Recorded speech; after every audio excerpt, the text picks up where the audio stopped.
So this is our second question and answer from the remote version of 3442. So some good questions this week. Let's start out with this group of three. So these are all questions relating to Reagan's foreign policy, essentially what was conservatism in the period, what were the key issues, and whether there were any HUAC-style investigations in terms of how the Soviet threat was seen.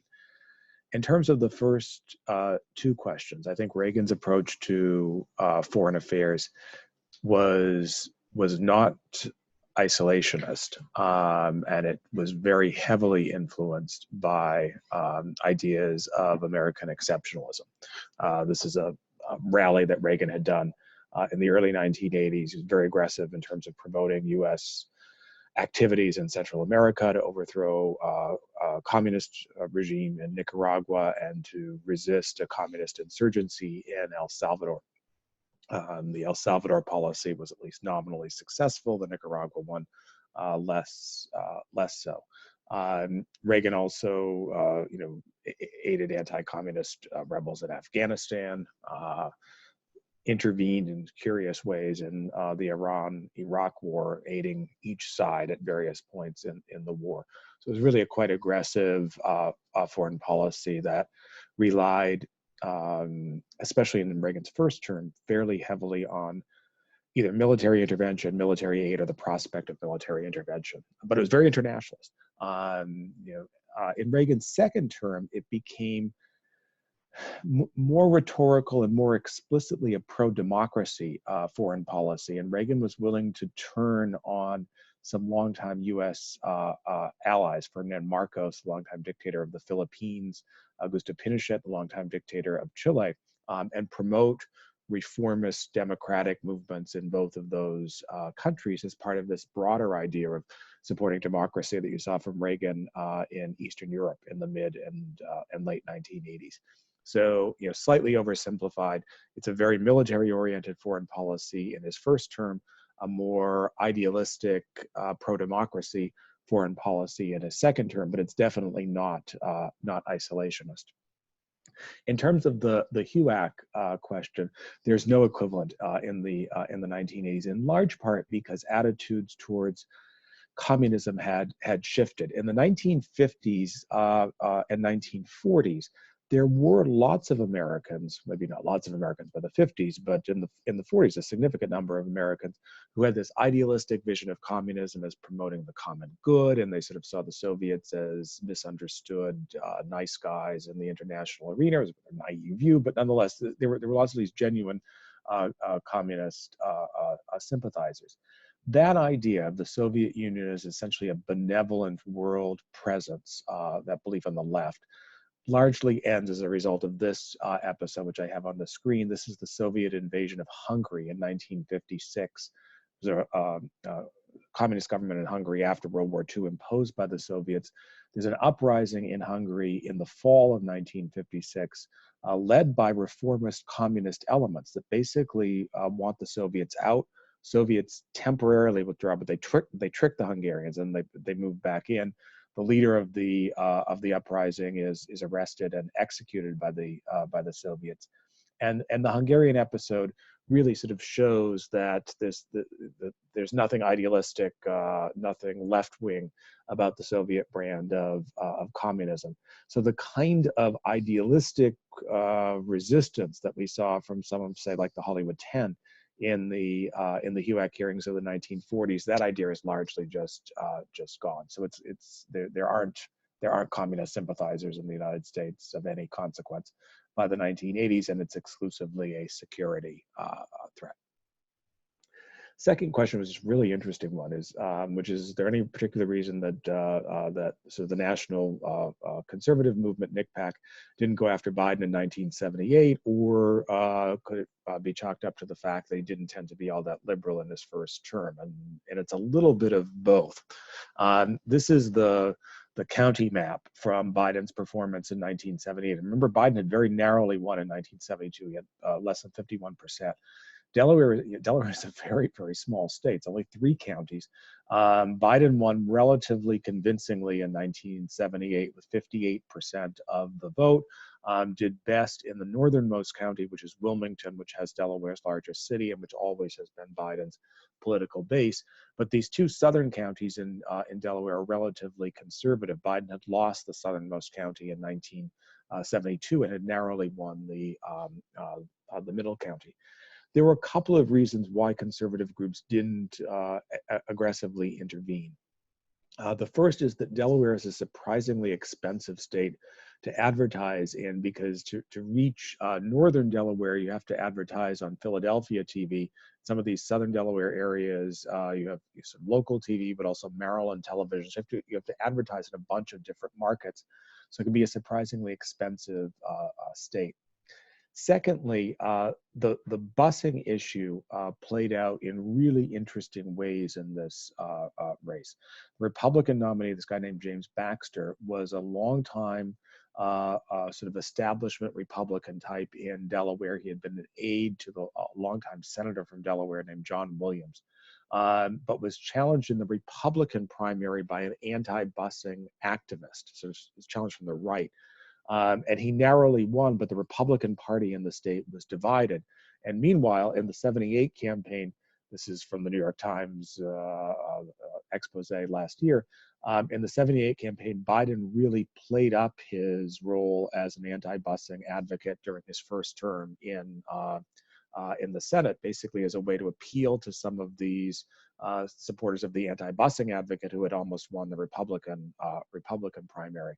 So it's a combination of the fact that for NICPAC, there seemed to be more promising targets that also could be a little cheaper. You know, Iowa, especially New Hampshire and South Dakota, where you don't have to spend much to advertise, and partially that Biden had compiled a more moderate record that had other first-term Democrats, and it was harder to attack him. I mean, Baxter, the Republican nominee, attacks him as a liberal, but that's not an easy argument to make in 1978, because Biden could always come back and say, look, I've been a strong opponent of school busing, and so how can you call me ultra left wing? In retrospect, this was the Republicans' best chance to have defeated Biden.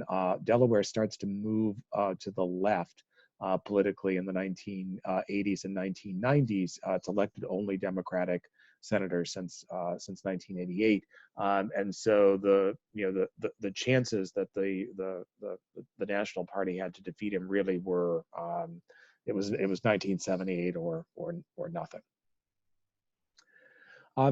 Third questions, both of these questions deal with the Reagan-Tip O'Neill relationship in terms of, you know, how did this relationship work, and in particular on the issue of healthcare, you know, what was Reagan's view? And to me, the best way to understand this relationship is, you know, in part it's personal. These were 2 sort of Irish politicians, and they kind of got along. But it's mostly pragmatic, which is that Reagan's chief priorities as president were tax cuts, deregulation, and foreign policy activism, especially increasing military spending. O'Neill's chief priorities were domestic spending, things like the Big Dig project, but lots of projects like that around the country. And O'Neill commanded a Democratic majority in the House of Representatives that became a more solid Democratic majority after the 1982 midterms. Democrats gained around 25 seats in the 1982 midterms. So Reagan basically had to find some way to compromise with O'Neill, and the living arrangement amounted that Reagan gave O'Neill at least some of what he wanted on these domestic social and economic programs, and in exchange, O'Neill, you know, didn't fight as hard as he might have against the tax cuts, the deregulation program, the military spending. O'Neill opposed all of these things, but basically the 2 sides set priorities. But the effect of this, which we saw on that slide that I showed in one of the snippets, is that the deficit skyrockets, because Reagan never really is able to cut domestic spending as he had promised. Even as he, you know, shoots up military spending and has a tax cut that leads to less revenue coming into the federal government. Next set of questions were dealt with political culture from the late 70s and early 80s. What role did dog whistle politics play in Reagan's elections, and why were people leaving the Rust Belt, which are two sort of critical elements in the emergence of conservatism?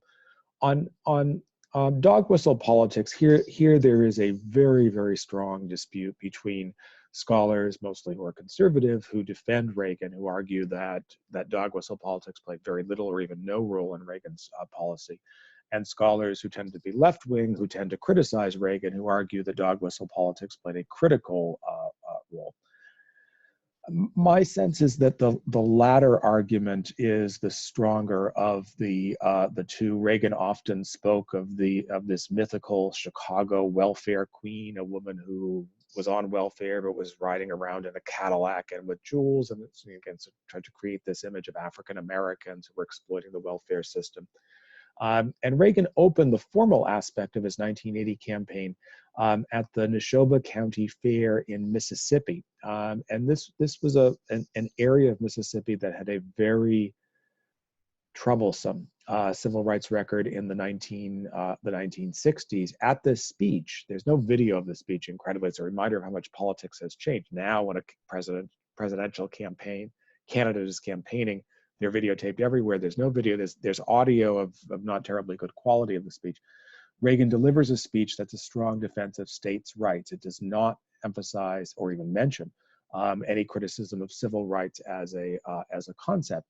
But you can imagine people in this basically all-white audience in Mississippi interpreting that speech in a particular way. So, you know, is dog whistle politics fundamental to Reagan? No, I don't think it is. But he was willing to play along with it when necessary. In terms of the movement from the Rust Belt, you know, two factors. The first is that the spike in oil prices, which also applies to home heating oil, makes it much more expensive to live in the Rust Belt in the 1970s and 1980s. And then the second is this chart that you see right here. The Rust Belt in the U.S. in the 50s, 60s, and 70s is dominated by, you know, heavy industrial jobs, manufacturing jobs, steel workers, auto workers, the musical instrument industry from Vance Hartke's state in Indiana. I mean, you know, middle class union factory jobs, and those jobs start to, you know, to basically leave in the late 60s, early 70s, and really decline beginning in the mid 1970s. And as you can see from the chart, they just keep declining, and they continue to decline during the Trump era. And so people move for the basest of reasons, really, out of the Rust Belt into the Sun Belt, which is that there are jobs in the Sun Belt. Often they don't pay as well as the Rust Belt jobs did, but there are jobs, and there are increasingly less jobs in the Rust Belt. So it's an economic migration as much as anything else. And then finally, the question on Reagan, which is that Reagan had a good but not sensational approval rating throughout his presidency, and you have him recovering from the assassination. You have these other instances late in his presidency when he was popular, and the question is why. And I think the answer to that is that Reagan is someone whose view in history has changed from what it was when he left office.